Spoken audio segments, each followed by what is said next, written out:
지난 주일까지는 성경의 가장 첫 부분에 해당하는 창세기 1장부터 11장까지에 나오는 여러 이야기들을 대략적으로 살펴봤습니다. 말씀드렸는데 창세기 1장부터 11장까지 기록을 무슨 역사라고 한다고 했습니까?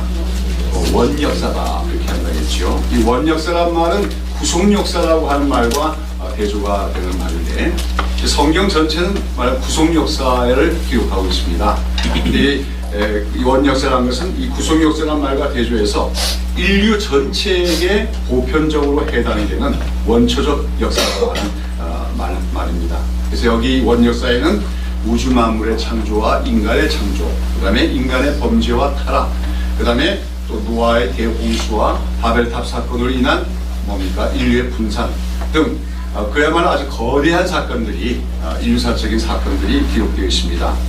자, 그런데 이처럼 거대한 원역사의 모든 이야기들은 이제 창세기 11장 말미에 가서 아브라함이라는 한 사람의 이야기를 이어지고 있는 것을 우리가 볼 수가 있습니다. 다시 말해서 이 창세기 1장부터 11장에 나오는 그 아주 크고 거대한 사건들이 이야기가 나왔습니다만 그 모든 이야기들은 이제 그 아브라함이라는 한 사람을 하나님 부르셔서 그 언약을 맺으시는 이야기에 대한 배경화면과 같은 것이라고 할 수가 있습니다. 영화 예를 하나 들면 이런 영화 있을 수가 있겠지요. 우리 어떤 영화관에 가서 영화를 보는데 쫙 시작이 되고 나서 엄청난 큰 전쟁의 그런 장면이 나타납니다. 이 나라와 저 나라가 막 피 터지는 싸움을 하고 큰 그런 스펙타클한 전쟁의 장면이 보여졌어요. 한참 그 장면이 있다가 전쟁이 끝나고 나서 장면이 바뀝니다. 그러나서는 시간이 한참 후로 몇백 년이 지난 후에 오늘날의 시대로 이게 장면이 바뀌면서 어떤 한 도시에서 젊은 남녀 둘이 만나서 사랑을 하는 이야기가 나오고 있습니다. 자, 이렇게 되면 그 먼저 나온 사건과 후에 나온 사건 전혀 관련이 없지만 분명히 뭔가 지금 그 수백 년을 떨어진 두 가지 사건은 뭔가 연관이 있음을 우리에게 암시하고 있는 것이 아니겠습니까? 성경도 마찬가지라는 거예요. 창세기 1장부터 11장에 나오는 이야기들, 우주의 창조, 또한 인간의 창조, 인간의 범죄와 타락, 또 바벨탑 사건, 이 자체들이 다 중요한 사건입니다. 그래서 우리가 인류의 뿌리가 어떤 것인가, 왜 오늘 인간의 문제들이 생겼는가 하는 것에 대한 것을 우리가 알게 한다는 점에서 그 자체로서도 대단히 의미가 있는 기록들이라고 할 수가 있지만, 사실 이 창세기 저자가 그 모든 원역사를 기록한 목적은 뭐냐면 이제 그는 아브라함에 대해서 말하고자 하는 것입니다. 그러니까 창세기의 주인공이 있다면 누구냐면 아브라함이라고 할 수 있는 것이지요. 그러면서 아브라함은 왜 하나님이 아브라함을 부르셨는가, 그리고 그와 언약을 맺으셨는데 어떤 언약인가, 그것을 이제 설명하기 위한 배경으로서 원역사를 기록했다 하는 것을 우리가 기억해야 될 줄로 아는 것입니다. 지난 몇 주 동안 제가 이제 그 창세기 1장부터 11장까지의 원역사에 대한 이야기들을 쭉 강의해 나가면서 이 원역사의 기록에 보면은 그 이야기들을 보면 세 개의 모티브가 순환적으로 반복된다 했지요. 어떤 모티브가 있습니까? 인간의 범죄, 거기에 대한 하나님의 심판과 징벌, 그다음에 뭐예요? 그러나 그런 가운데서 또 주어지는 하나님의 은혜라고 하는 그 세 가지 모티브가 반복해서 나타난다고 했지요. 한번 살펴볼까요? 창세기 3장에 보면 인간이 하나님이 금하신 선악과를 먹고 범죄했습니다. 거기에 대해서 인간이 정령 죽으리라 하는 하나님의 그 말씀대로 그들에게 죽음과 저주가 찾아왔습니다. 그 에덴 동산에서 쫓겨납니다. 그러나 그런 가운데서 하나님께서는 인간들에게 뭡니까? 장차 여자의 후손이 와서 그들을 구원하시려고 하는 것. 그와 더불어 가죽옷의 계시를 통해서 그들이 구원받을 수 있는 길을 보여주십니다. 그런 은혜를 베풀어 주시죠. 창세기 4장에 보면 또 최초의 살인사건으로서 가인이 자기 형제인 아우인 아벨을 죽인 사건이 있고, 그로 말미암아 그가 땅에서 추방을 당하고 그 땅이 저주를 받는 하나님의 징벌이 시행이 됩니다. 그러나 그런 가운데서도 하나님께서는 그 범죄한 가인을 죽이시지 않고 그를 보존해 주시면 오히려 그 아담을 그 가인을 해치고자 하는 자에게 하나님께서 저주하시겠다고, 징벌하시겠다고 하는 그런 보호의 약속을 주시고 있는 것을 봅니다. 그러면서 이제 창세기 6장에 가면 어떻게 됩니까? 참 인간들이 비록 범죄했지만 그래도 인간들이 번성하게 됐어. 그랬을 때 그런데 그들 가운데 하나님의 아들들, 즉 하나님을 잘 섬기는 셋의 자손들이 사람의 아들들, 즉 가인의 후손들의 딸들의 아름다움을 보고 그들을 아내로 취함으로써 하나님 백성들마저도 어떻게 됩니까? 그 신앙적인 순전성을 상실하고 온 땅이 폐역하고 죄로 관영된 세상이 되고 말았습니다. 이래서 하나님은 이제 심판하시는데 홍수를 통해서 모든 인류와 모든 호흡 있는 것들을 멸하시기로 작정하시죠. 그러나 그런 가운데서도 어떤 은혜를 베푸십니까? 노아와 그의 가족들을 생존케 하시고 그들을 말미암아 다시금 인간이 번성할 수 있도록 그런 은혜를 베푸시고 있는 걸 볼 수가 있습니다. 자, 그래서 이 땅이 한 번은 큰 물로 홍수로 다 심판을 받았어요. 그러나 그 후에 하나님은 노아의 가족으로 말미암아 다시 번성하게 됐는데, 자, 이번엔 또 어떤 일이 일어납니까? 또다시 이 인간들이 또 범죄하죠. 어떤 범죄입니까? 신할 평지라고 하는 곳에 모여서 뭐라고 합니까? 자, 우리가 성과 대를 높이 쌓아서 우리 이름을 내고 흩어짐을 면하자. 무슨 말입니까? 인간들이 하나님의 이름을 내는 것이 아니라 인간 자신들의 이름을 날리면서 또한 어떻게 합니까? 하나님께서는 인간들에게 흩어져라고 했지요. 온 땅에 충만하여 번성하라고 했지만 그런 하나님의 명령을 거스르면서 우리가 흩어지지 말고 한데 모여서 함께 살자. 이렇게 그들은 교만하게 말합니다. 이것은 한마디로 하나님께 대한 반역이고 하나님께 대한 도전이었다고 얘기할 수가 있습니다. 이러한 인간들에 대해서 이제 하나님은 어떤 징벌을 시행하십니까? 그들에게 하나였던 언어를 혼잡케 하심으로 그 언어에 혼잡이 오니까 할 수 없이 그들은 어떻게 합니까? 흩어질 수밖에 없었다. 그것이 하나님의 심판이었지요. 물론 그 자체가 또 하나님의 은혜이기도 하지요. 왜냐하면 자멸하지 않도록 하시는 것이 또 있습니다. 자, 그러나 여하튼 여기 보면 또다시 이제 어떤 모티브가 반복되고 있는 겁니까? 인간의 범죄, 바벨탑 사건이라는 인간의 범죄, 거기가 하나님의 심판으로 언어에 혼잡하게 된 이러한 그 하나의 심판이 있죠. 그럼 이제 뭐가 또 주어져야 됩니까? 하나님의 은혜가 나타나야 되죠. 그럼 이 바벨탑 사건에 대한 하나님의 심판 이후에 그들에게 주어지는 은혜가 뭘까요? 그것이 바로 아브라함이라고 하는 겁니다. 아브라함 바로 바벨탑 사건으로 말미암아 온 땅에 흩어져 있는 인간들. 그러나 그런 가운데서도 하나님께서는 그처럼 반복해서 계속해서 하나님을 거스리며 죄악을 짓는 인간들에게 대해서 나 질렸다, 이 인간들 내가 포기해야겠다 하시는 것이 아니라 하나님께서는 그래도 그들을 구원하시고자 하는 계획을 세우시고 그 계획을 이루시기 위해서 어떻게 합니까? 아브라함이라는 사람을 부르신다. 그것이 바로 이제 창세기 11장부터 나타난 하나님의 은혜라고 하는 것이죠. 마치 온 땅이 죄악으로 관영했을 때 모든 인류들을 멸하시면서도 노아와 그 가정을 남은 자로 남기셔서 인간이 생존하게 했던 하나님께서는 이제 또다시 바벨탑 사건 이후에 온 땅에 흩어진 인간들, 그러나 그런 가운데서도 하나님께서는 아브라함이라고 하는 사람을 남은 자로 부르시고 이제 그와 언약을 세우시며 그를 통해서 하나님의 구원 계획을 이루시고자 한다고 하는 것이죠. 우리가 이제 창세기부터 1장부터 12장까지 쭉 보시면은 여기서 중요한 것이 바로 하나님의 구원 계획입니다. 최초의 하나님의 구원에 대한 약속이 나타나는 말씀이 바로 원시복음에서 창세기 3장 15절이지요. 바로 하나님께서 장차 여자의 후손이 오셔서 인간들이 범죄하게 된 그 배후 세력인 사탄, 뱀의 머리를 깨뜨리시려고 하는 약속을 주십니다. 그것이 이제 바로 은혜 언약의 시작이죠. 하나님의 은혜 언약의 시작인데 그러한 하나님의 은혜 언약을 좀 더 구체화시켜 나가는 하나님의 언약, 그 여자의 후손 언약이 좀 더 발전된 형태로 나타나게 되는 것이 바로 아브라함 언약입니다. 즉 하나님은 아브라함을 부르시고 아브라함과 맺으신 언약을 통해서 이제 그 모든 인류를 구원하실 계획을 좀 더 발전시켜 나가게 되시는 것이지요.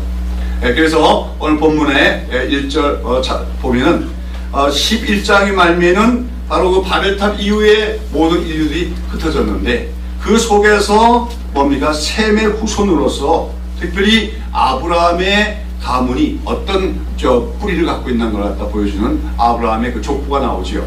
그리고 12장에 보면 이제 본격적으로 하나님께서 아브라함을 부르신 이야기와 이제 그 위에는 아브라함에 관한 얘기가 쭉 이어지게 됩니다. 그런 가운데 오늘 창세기 12장 1절 2절 보면 하나님께서 뭐라고 말씀하십니까? 다시 한번 읽어봅시다.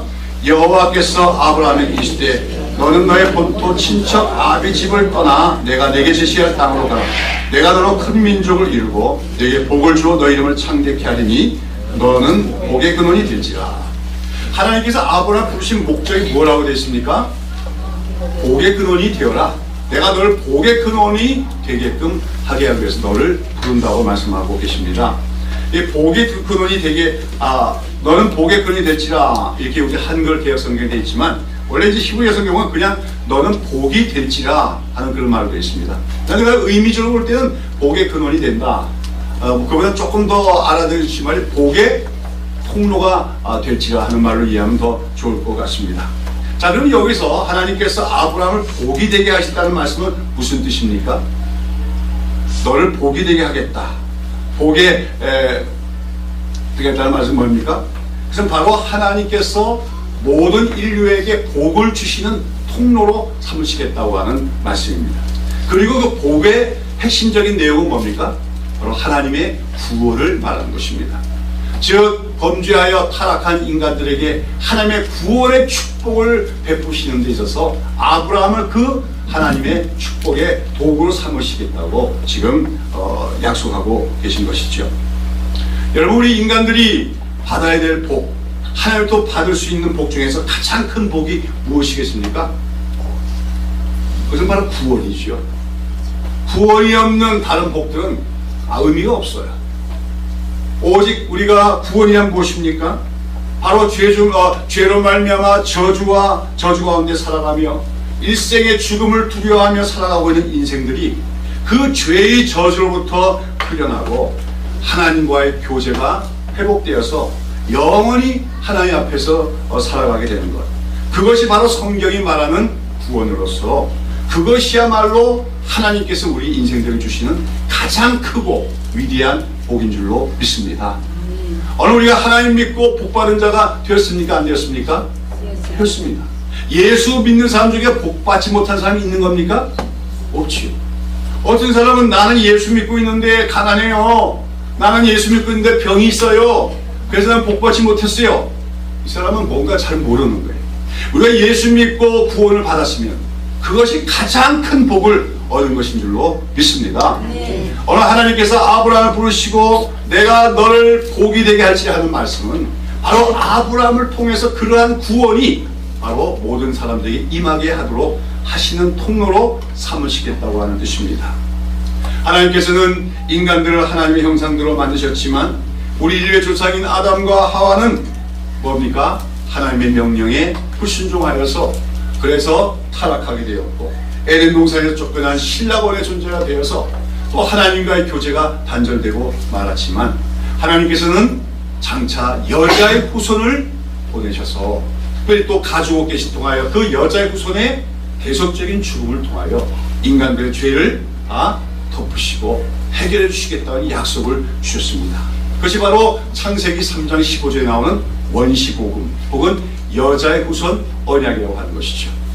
그리고 나서 이제 하나님께서는 창세기 12장에 가서 바로 그런 여자의 후손 언약을 구체적으로 이제 시행해 나가기 시작을 하시는데 그런 과정에서 아브라함이라고 하는 한 사람을 바로 그런 하나님의 그 구원 언약을 좀 더 구체적으로 시행해 나가는 도구로 쓰시고자 지금 부르고 계시다는 것이죠. 즉 다시 말해서 이 아브라함 언약, 이제 아브라함과 언약을 맺으시고 이 언약을 따라 아브라함의 후손으로서 바로 여자의 후손, 즉 메시아가 오게 하실 것이고 또 그로 말미암아 모든 민족이 복을 받게 하겠다, 즉 구원을 받게 하겠다고 하나님은 지금 말씀하고 계신 것입니다. 그래서 우리가 알아야 될 것은 이 성경은 하나의 언약의 책입니다. 특별히 하나님의 은혜의 언약, 구원의 약속에 대한 은혜의 언약이 책으로서 여자의 후손이 언약이 아브라함 언약으로 발전되고 있는 것이 성경의 기록이고, 성경의 모든 기록들은 이 아브라함 언약의 성취 과정이라고 얘기할 수가 있다고 하는 것이죠. 이제 오늘 우리가 또 부활절을 앞두고 오늘 고난주간이고, 이번 주에 예수님이 십자가에 달려 십자가에 죽으시는 대속 죽음을 하십니다만, 그 모든 것이 바로 아브라함 언약의 성취 안에서 이루어지는 사건임을 우리는 알아야 됩니다. 조금 더 구체적으로 말하면 여자의 우선 언약이 있고, 그 다음에 아브라함 언약이 있고, 이 아브라함 언약을 계승하며 조금 더 발전시키는 언약이 나중에 다윗 언약으로 이루어집니다. 그래서 모든 성경은 바로 이 여자의 우선 언약, 아브라함의 언약, 다윗 언약이 뭡니까? 점점 발전하면서 온전히 성취되게 된다 하는 것을 증거해주고 있고, 그 모든 성취의 핵심이 바로 예수 그리스도, 또 예수 그리스도 십자가의 사건이다 하는 것을 우리는 구속 역사 속에서 알게 되어진다는 것이죠. 아무튼지 이 아브라함 언약은 얼마나 위대한 언약입니까? 바로 모든 인류를 구원하시겠다는 하나님의 그 계획이 이제 구체적으로 나타나는데, 그러한 언약을 하나님께서는 누구와 맺고 계신 것입니까? 아브라함이라고 하는 한 사람을 부르셔서 그와 그 언약을 지금 맺고 계시다고 하는 것이죠. 참 이렇게 너무나도 중요하고 중요한 이런 언약을 맺으신, 하나님께서 맺으신 그 아브라함. 그럼 그 아브라함은 어떤 사람입니까? 아브라함은 위대한 인물입니까? 영웅입니까? 위인입니까? 아니죠. 우리가 이제 그 창세기 1장부터 쭉 보시면, 3장부터 보시면은 11장까지 보시면은 어떤 사람들이 나오면 유명한 사람들이 나옵니다. 당대 유명한 사람들, 그렇죠? 바로 노아 홍수 당시에는 네피림들, 그들이 유명한 자였습니다. 그 다음에 또 바벨탑을 쌓을 때는 니므롯과 같은 자들이 유명한 자들이었습니다. 그럼 무엇으로 유명한 자들입니까? 힘으로, 그렇죠? 그들의 인간적인 능력으로 유명하게 됐던 자들입니다. 그러나 그들로 말미암아 오히려 인간들은 더 죄악적인 사회가 만들어지게 되었고, 그로 말미암아 하나님의 심판을 받게 되었다고 하는 것이죠. 근데 지금 이제 하나님께서 모든 인간들에게 구원을 미치게 하는 그 복을 주시려고 한 사람을 불렀는데, 그 사람은 어떤 사람이라고요? 전혀 유명한 사람이 아니라고 하는 것이죠. 한마디로 말해서 아브라함은 어떤 사람이에요? 정말 보통 사람에 지나지 않는 그런 사람입니다. 보통 사람일 뿐만 아니라 더군다나 그는 자기 고향 땅에서 뭐 이름을 날리는 유명한 사람이 아니었습니다. 영웅도 아니었고 위인도 아니었고 현인도 아니었습니다. 그저 그냥 먹고 살기에 급급한 그런 사람이었어요. 일개 소시민이고 보통 사람이 지나지 않았다고 하는 것입니다. 이 때문에 사실은 오늘 여기 보면 11장에서부터 보면 그 아브라함과 그의 가족들이 어디를 떠납니까? 갈대아 우르라고 하는 원래 자기가 살던 땅을 떠나서 하란으로 왔다가 거기서 이제 또 어디로 옮겨갑니까? 가나안 땅으로 이주해 가는 이야기가 나오고 있는데, 이처럼 아브라함과 그의 가족들이 그 이주하는 이야기는 어떻게 보면 앞서 나온 얘기들, 뭡니까? 노아 홍수 얘기, 바벨탑 사건들의 그 큰 이야기에 비하면 너무나 사소한 이야기에 지나지 않는다고 얘기할 수 있을 거예요. 그렇죠? 그게 말하면 신문, 지방신문이 있다면 지방신문에 뭐 모퉁이에도 기록되지 않을, 보도되지 않을 그런 작은 사건입니다. 그러나 하나님은 그 작은 사건과 같은 아브라함의 그 자기 고향 땅을 떠나는 사건을 통하여서 하나님의 구원 계획은 이제 본격적으로 시동이 되고 있다 하는 것을 성경은 말해주고 있다고 하는 것입니다. 아브라함은 한마디로 특별한 사람이 아닙니다. 유명한 사람이 아닙니다. 어떤 영웅이 아닙니다. 그냥 보통 사람이 지나지 않습니다. 뿐만 아니라 성경을 보면 그는 원래 고향인 갈대아 우르에 살 때는 하나님을 알지 못하고, 여호와 하나님을 알지 못하고 우상을 섬기던 사람이었다 하는 것을 우리가 발견하게 됩니다. 여호수아서 24장에 보면 이제 여호수아의 고별 설교가 나오는데, 거기서 이제 여호수아가 뭐라고 얘기하면, 옛적에 우리의 조상 곧 아브라함의 아버지 나홀의 아버지 데라가 강 저쪽에 거주하여 다른 신들을 섬겼으나 라고 말합니다. 강 저쪽이라고 하는 것은 유프라데스 강, 경계로 해서 유프라데스 강 저 건너편에 메소포타미아 지역을 얘기합니다. 갈대아 우르가 그 메소포타미아의 핵심되는 지역인데, 중심지인데, 바로 거기에서 거할 때 아브라함의 아버지 데라가 뭘 섬겼다고요? 다른 신들을 섬겼다고 했어요. 그 당시는 뭐 가부장 문화니까 아버지 데라가 다른 신을 섬겼다면 그 아들인 아브라함도 어떻게 했습니까? 역시 아버지를 따라서 다른 신, 여호와 하나님이 아닌 우상신을 섬겼던 것이 분명합니다. 한마디로 그는 여호와 하나님을 알지도 못했고 여호와 하나님을 섬기지도 않던 사람입니다. 그런데 사도행전 7장에 보면 스데반의 설교가 있는데, 바로 그 갈대아 우르실 때 영광의 하나님께서 그 아브라함에게 나타나셨다고 말씀합니다. 그리고 그에게 그 고향 땅을 떠나라고 말씀하셨다고 성경은 얘기하고 있다고 하는 것이죠. 여러분, 이처럼 참 보잘것없는 보통 사람에 지나지 않는 아브라함, 또 원래 여호와 하나님을 잘 믿던 사람도 아닌 우상을 섬기던 그 아브라함이 하나님의 부르심을 받아서 뭐가 됩니까?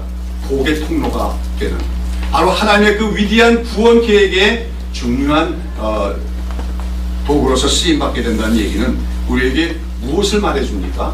먼저는 그처럼 아브라함의 부르심의 사건은 인간의 구원은 결코 인간들 스스로의 노력으로 말미암는 것이 아니라 오직 하나님의 주권적인 은혜로부터 시작된다는 사실을 우리에게 말해주고 있습니다. 아브라함이 원래 위대한 사람이고 아주 훌륭한 사람이고 그가 여호와를 열심히 믿는 가운데 무언가 구원의 길을 발견했더라면 인간의 구원은 인간에게서 나온다고 얘기할 수가 있을 거예요. 그러나 아브라함은 그런 사람이 아니었습니다. 별로 자랑할 것이 없는, 보잘것없는 보통 삶에 지나지 않았습니다. 더군다나 그는 하나님을 알지도 못했고 하나님을 섬기지도 않던 사람입니다. 우상 숭배하는 사람입니다. 그런데 그런 그를 하나님이 부르셨습니다. 그리고 그로 말미암아 세상 모든 민족들이 복을 받게 하겠다, 구원을 복을 받게 하겠다고 말씀하신다는 것은 인간의 구원은 철저히 하나님의 은혜로만 말미암는 것이다, 하나님의 주권적인 은혜부터 나오는 것이라는 것을 우리에게 말해주고 있는 것입니다. 다음으로 또한 이 아브라함을 보신 사건을 우리에게 말해주는 것은 무엇입니까? 이제 하나님께서 아브라함에게 이 가나안 땅을 약속하시는데, 그리고 또 그의 후손이 큰 민족 이룰 것을 약속하시는데, 이건 물론 문자적으로 아브라함의 후손인 이스라엘 민족, 유대인들이 가나안 땅을 기업으로 받게 되는 것으로 성취되지만, 궁극적으로는 아브라함에게 하나님 나라를 약속하시는 걸로 우리가 보아야 됩니다. 다시 말해서 이제 아브라함과 그의 후손들로 말미암아 이 땅에 하나님이 하나님 나라를 세우시겠다, 이렇게 선언하시고 계신 것인데, 그런 하나님 나라는 어떻게 시작이 된다는 것입니까? 여러분, 세상 나라도 하나 거대한 나라가 세워지려면 영웅들이 모이고 호골들이 모이고 그래야 되지 않겠습니까? 그러면 영원한 하나님 나라가 세워지려면 어떻게 시작이 될 것 같아요? 뭔가 위대한 사람들이 모이고 큰 조직과 시스템이 있어야 될 거라고 생각하지 않습니까? 그러나 그렇지 않다는 거죠. 그 영원하고 그 위대한 하나님의 나라는 아주 작은 데서부터 시작한다는 거죠. 예수님이 말씀하시던 천국은 겨자씨 한 알과 같으니라고 말씀하시는 것처럼, 정말 아브라함은 당시 겨자씨 한 알처럼 보잘것없는 존재였습니다. 그러나 하나님이 그를 부르시고 그에게 믿음을 주시고 그와 언약을 맺으시는 것을 통해서 이제 이 땅에는 하나님 나라가 건설되기 시작함을 우리에게 보여줘요. 특별히 오늘 우리가 이 말씀을 잘 묵상하면서 오늘 우리 한국교회가 자꾸만 이 사이즈, 규모, 이런 외형적인 거에 자꾸만 관심을 갖고 무언가 큰 조직과 사람의 숫자가 위대한 일을 이룰 거라 생각하는 그런 세속적인 관점을 우리가 버릴 수 있어야 될 줄로 믿습니다. 하나님은 결코 사람의 숫자를 가지고 일하시는 분이 아닙니다. 하나님은 항상 작은 것으로부터 시작하신 분입니다. 극히 작은 것, 그러나 그 안에 생명이 있을 때 하나님의 역사는 시작이 되어지고 그 마지막은 우리가 상상할 수 없는 그 위대하고 영광스러운 결과로 나타날 점을 기억해야 될 줄로 믿는 것입니다. 오늘 우리가 이 땅의 한국교회 현실을 보면서 정말로 필요한 것이 하나님의 부흥입니다. 정말 하나님의 역사로 말미암은 주님의 교회에 부흥이 필요합니다. 그러나 그것도 결코 어떤 큰 교회에 사람 수가 많아야 되는 것이 아니라 정말 작은 사람들일지라도 적은 인원 또 보잘것없는 사람일지라도 그들이 참된 믿음을 갖고 있으면 그들 안에 생명이 있으면 거기서 그러한 새로운 하나님의 역사는 시작될 수 있음을 기억하는 우리가 되될 줄로 믿습니다. 자, 그런 가운데 오늘 우리가 본문에 보시면 하나님께서는 이제 아브라함을 부르시고 그 언약을 맺으시기 위해서 그에게 뭐라고 말씀하십니까? 너는 너의 본토 친척 아비 집을 떠나 내가 네게 지시할 땅으로 가라고 합니다. 한마디로 너의 본토 친척 아비 집, 삼중적인 명령이에요. 본토를 떠나고 그 다음에 친척을 떠나고 아비 집을 떠나갑니다.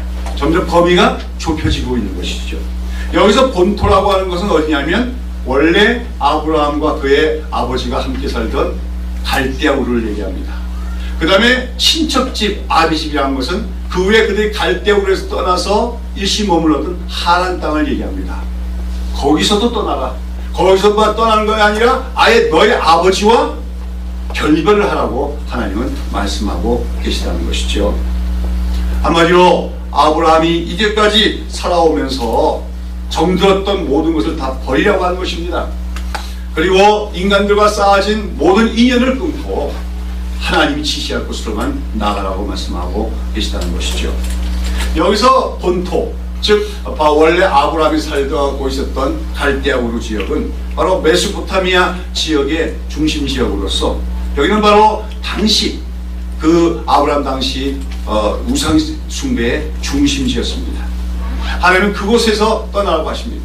그리고 바로 갈대아 우르가 바로 11장에 나오는 바벨탑 사건이 바벨탑이 쌓였던 그 장소이기도 합니다. 인간의 교만이 극도로 인간이 극도로 교만해서 하나님을 대적하려고 했던 그 장소, 세속주의, 인본주의 문화가 발달한 것, 그것을 떠나라고 말씀하고 계시다는 것이죠. 그 다음에 친척 아비집을 떠나라고 하는 것은 무엇입니까?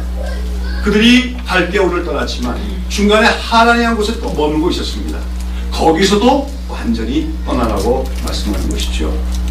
여러분, 그 유대인들의 전승에 의하면 그 갈대아 우르 지역은 우상이 가득한 도시였고, 특별히 그 아브라함의 아버지 데라는 직업이 거기서 우상을 만들어서 파는 직이었다. 그렇게 유대인들은 보통 전해져 오고 있습니다.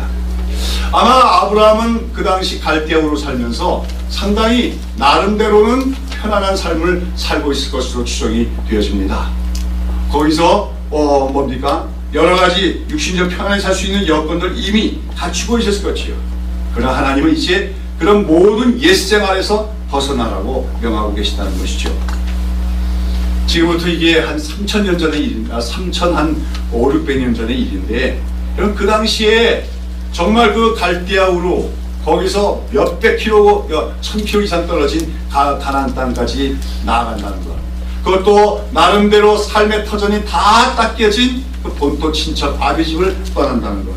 이것은 아브라함에게 어렵고 힘든 결단을 요구하는 그런 일이었을 것임이 분명합니다. 조상 대대로 뿌리를 내리고 살던 고향 땅입니다. 거기에는 자기의 피부색도 같고 언어가 같고 문화가 같은 동족들이 함께 살고 있는 땅입니다. 거기다가 아브라함은 거기서 상당히 편안히 살 수 있는 삶의 기초도 이미 닦아놓았을 것입니다. 그러나 하나님은 이제 그 모든 것을 다 버려놓고 떠나라고 말하는 것입니다. 나그네가 되라고 말씀하시는 것입니다. 그러나 아브라함은 그런 하나님의 명령에 순종을 했습니다. 본토 친척 아비집을 떠났습니다. 그리고 그로 말미암아 그는 이제 하나님의 부르심을 받은 믿음의 조상이 되었고, 하나님은 바로 그런 아브라함과 언약을 세우시고 그 언약을 따라 이제 하나님의 구원 계획은 성취되어 가기 시작하는 것입니다. 사랑하는 여러분, 오늘 이처럼 하나님께서 아브라함을 부르신 이야기, 그 속에서 하나님께서 아브라함에 명하시기를 너는 본토 친척 아비집을 떠나서 내가 너희의 지시할 땅으로 가라고 하는 그 말씀을 통해서 오늘도 우리가 하나님을 믿는 신앙의 삶은 바로 버리고 떠나는 데서 시작되는 것이다. 하는 것을 우리가 깨달을 줄로 믿습니다. 오늘 우리는 그리스도인들, 하나님 믿는 사람을 성도라고 합니다. 성도란 말은 뭐죠? 구별된 존재들이라는 거예요. 구별됐다는 건 뭡니까? 세상과 구별된 것을 얘기합니다. 우리는 다 예수님을 알기 전에는, 하나님의 구원을 받기 전에는 세상에 익숙하던 사람입니다. 세상 문화, 세상적인 사고방식, 세속적인 가치관에 익숙하고 그것이 우리가 몸에 익숙해진 사람들입니다. 그런데 하나님은 이제 우리가 하나님 백성으로 살아가기 위해서는, 특별히 하나님께서 너는 복이 될지니라, 복의 근원이 될지라고 말씀하시는데, 우리도 복의 근원이 되기 위해서는 우리에게 그 정든 모든 것들, 기득권이라고 얘기할 수도 있겠지요. 기존의 모든 생활, 가치관, 이런 걸 다 버리고 떠나야만 된다고 하는 것을 하나님은 말씀하고 계신다는 것이죠. 오늘 우리가 영적으로 얼마나 깊이 있는 생활을 할 수 있는가, 우리가 얼마나 참 하나님이 사용하시기에 만한 그런 복의 근원처럼 살아갈 것인가 하는 것은 우리가 얼마나 많이 버렸는가, 우리가 얼마나 많이 떠나왔는가에 달려있다고 할 수가 있다고 하는 것이죠. 많은 사람이 오늘 거기서 본토 친척 아비 집을 완전히 벗어나지는 못한 가운데 하나님을 믿노라고 합니다. 그렇기 때문에 그 신앙생활은 제대로 된 신앙생활이 될 수가 없고, 깊이 있는 영적인 생활을 누릴 수가 없고, 하나님의 축복의 도구가 될 수가 없을 때가 많다는 거지요.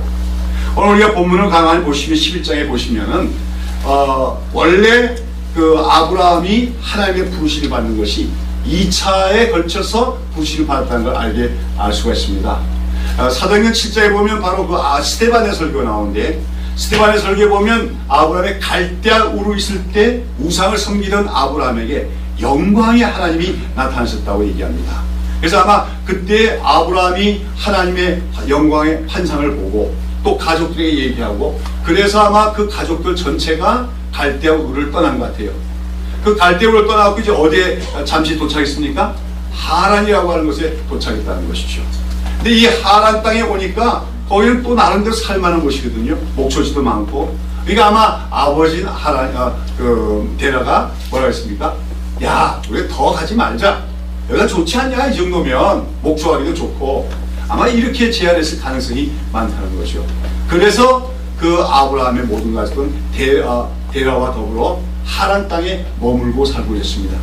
그런 아브라함에게 하나님께서 12장에서는 다시금 재차 소명을 주시는 것입니다.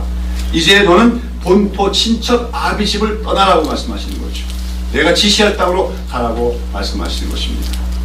이것은 오늘도 많은 그리스도인들이 살고 있는 삶의 현재성을 보여준다고 얘기할 수 있어요. 갈대아 우르는 떠났는지 모르지만 여전히 어디 살고 있습니까?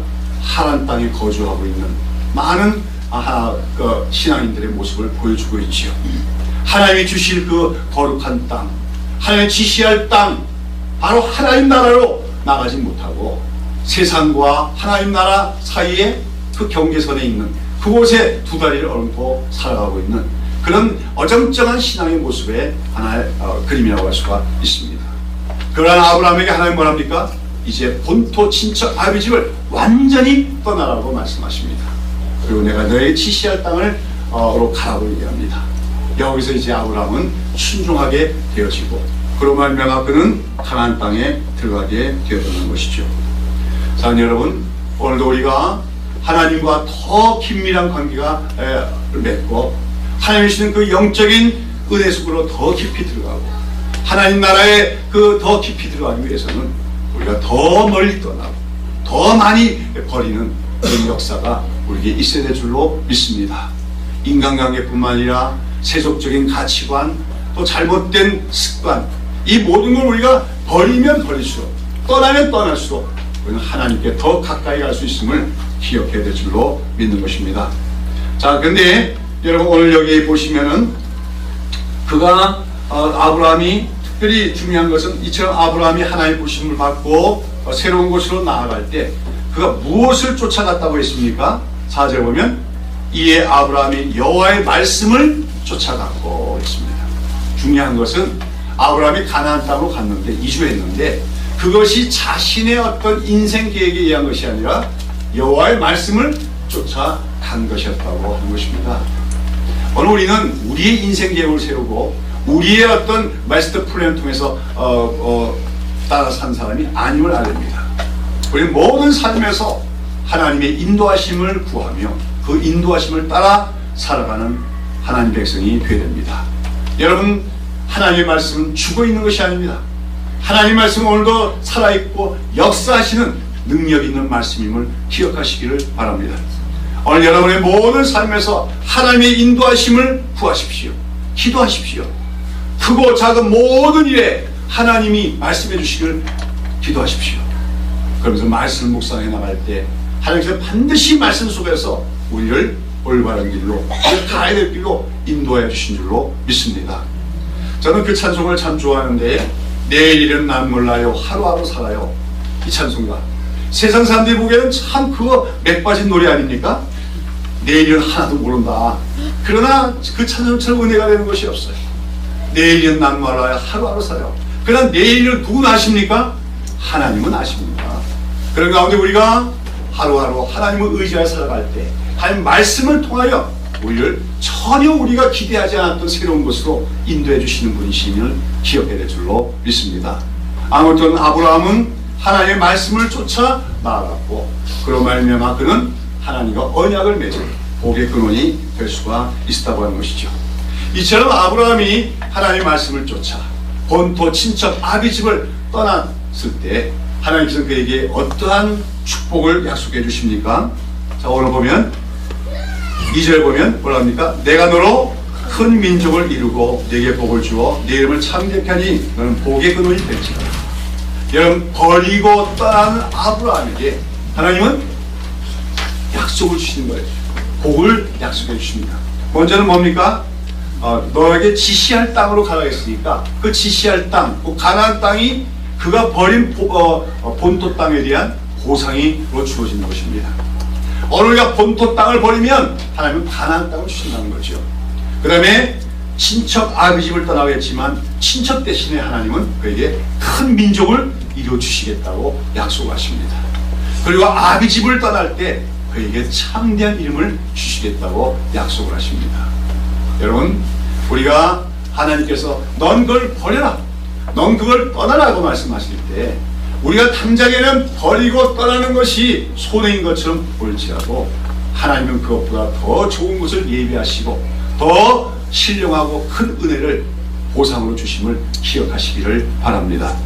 무엇보다도 아브라함이 그렇게 하나님의 말씀을 따라서 본토 친척 아비집을 떠나려고 했을 때 하나님 무엇을 약속하십니까? 3절에 너를 축복하는 자에게는 내가 복을 내리고 너를 저주하게 하는 자에게는 내가 저주하니 땅의 모든 족속이 너를 인하여 복을 받을 것이니라. 이게 한마디로 우리가 공수동맹이라고 합니다. 전쟁이 났을 때 함께 싸워주고 함께 방어하는 걸 공수동맹이라고 하죠. 근데 누가 아브라함의 공수동맹자가 되겠다는 거예요? 여호와 하나님이 아브라함과 공수동맹을 맺은 분이 되겠다는 거예요. 하나님이 나의 동맹군이 되시면은 그 세상에 두려울 게 뭐 있습니까? 아무리 몇 천만 명의 군대가 나를 대적할지 두려울 것이 없는 것은 여호와 하나님이 나와 공수동맹을 맺은 분이 되신다는 것이죠. 오늘도 우리가 세상을 살아가면서 이 확신을 갖고 살아가는 주의 백성이 될 줄로 믿습니다. 천만이 일어나 나를 대적할지라도 내가 두려워하지 않은 것은 여호와께서 나와 함께 하십니다. 하나님이 나와 함께 동맹을 맺어주시기 때문에 나를 대적할 자가 없다. 이 확신 속에 거하는 주의 백성들이 되어야 될 줄로 믿는 것입니다. 사랑하는 여러분, 오늘 우리가 이 창세기 12장에서 하나님께서 아브라함이라고 하는 정말 보잘것없는, 정말 평범하고 보통 삶에 지나지 않는, 그리고 이전에는 여호와 하나님을 알지도 못했던 그런 한 사람 불러서 뭐예요? 언약을 세우시고 복의 근원으로 삼으시고자 하는 이 이야기는 오늘 우리에게도 그대로 적용이 되는 이야기라고 할 수가 있는 줄로 믿습니다. 성경은 아브라함을 우리 믿음의 조상이라고 얘기합니다. 사도 바울은 갈라디아서에서 유대인들, 혈통적인 아브라함의 후손들이 사실 아브라함의 후손이 아니라 예수 그리스도를 믿는 우리야말로 참된 아브라함의 후손이라고 얘기하며 그 아브라함의 모든 약속과 축복을 받은 자가 바로 우리 그리스도인이라고 말하고 있습니다. 오늘 우리가 바로 아브라함의 후손임을 기억해야 될 줄로 믿습니다. 그렇다면 또한 아브라함이 걸어갔던 그 길이 또한 우리가 걸어가야 될 길임을 기억해야 될 줄로 믿습니다. 아브라함이 걸어갔던 길은 무엇입니까? 하나님의 말씀을 쫓아가는 길이었습니다. 그리고 그것은 본토 친척 아비 집을 떠나는 것이었습니다. 자, 여러분, 오늘도 우리는 아브라함의 영적인 후손으로 아브라함의 축복, 아브라함의 모든 약속을 우리 것으로 받기 위해서 아까 얘기한 것처럼 하나님 주실 더 좋은 나라, 더 좋은 뭡니까? 사람들, 더 좋은 또 하나님이 나의 친히 동맹자가 되어주신 그런 복을 우리가 얻기 위해서 오늘도 우리는 하나님께서 버려라 하는 것을 버릴 줄 알고 떠나라 하는 곳에서 떠날 줄 알고 그리고 무엇보다도 하나님의 말씀을 쫓아서 한 걸음 한 걸음 나아가는 주의 백성들이 되어야 될 줄로 믿습니다. 우리가 보잘것없을지라도 우리가 작은 자일지라도 아브라함이 걸어갔던 그 길로 떠나간다면 반드시 하나님께는 또다시 다시금 우리를 복이 되게 하실 것입니다.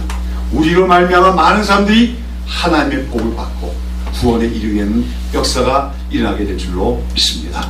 기도하겠습니다.